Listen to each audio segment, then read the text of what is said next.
อ่าสวัสดีเนาะมื้อนี้มาอยู่กับช่อง LEE จักเดะแน่นอนว่ามื้อนี้ก็สิมาเว้าภาษาอังกฤษที่คนหลายๆมักเว้าคำศัพท์พวกนี้ฟีดเนาะจะยกมาประมาณ2-3คำศัพท์มาเป็นตัวอย่างเนาะพร้อมแล้วไปเริ่มเลยคำศัพท์ที่1เนาะ restaurant ร้านอาหารเนาะมันจะอ่านว่าแท้จริงคนฝรั่งเขาจะมาออกเสียงว่า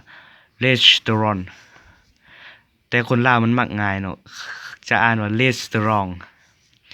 แต่ความจริงมันอ่านว่า restaurant เนาะไปคำศัพท์ต่อไป dish แต่คนลาวหรือคนไทยลืมผู้มักอ่านว่า dish แต่มันจะอ่านว่า dish เนาะไปคำถามต่อไปสร้างที่จริงคนส่วนหลายประมาณ 70% จะอ่านว่า elephant แต่ความจริงแล้วมันอ่านว่า elephant elephant เนาะมันบ่แม่น elephant ไปต่อไปนมนี่จะเห็นคนมักอ่านหลายๆว่าเนาะว่ามันจะอ่านว่า milk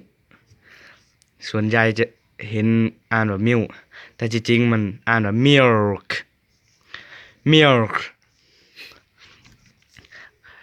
จะยินหลายๆคนหรือหลายๆเบิ่งนำ YouTube หลายๆว่าจะมักอ่านว่า milk แต่มันบ่แม่นอ่านว่า milk ไปคำถามต่อไปเนาะคำถามนี้จะมักพบหลายที่สุดเนาะบริษัทนี่จะพักพบหลายที่อ่านว่า company แต่มันบ่แม่นเนาะเราจะอ่านคอมนี่อ่านหัวตัว P เป็น company เป็น company มันจะบ่อ่านคอมมันจะอ่านหัวตัว P เนาะโอเคไปตัวสุดท้ายเนาะตัวนี้บ่เชิงว่าอ่านผิดเนาะมันหลายคน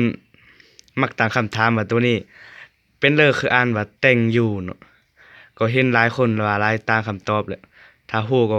คอมเมนต์ได้เนาะบอกสวยกันเนาะว่าแม่นความหมายมันแท้ว่าแนวใดก่อนจากก็ขอกด Subscribe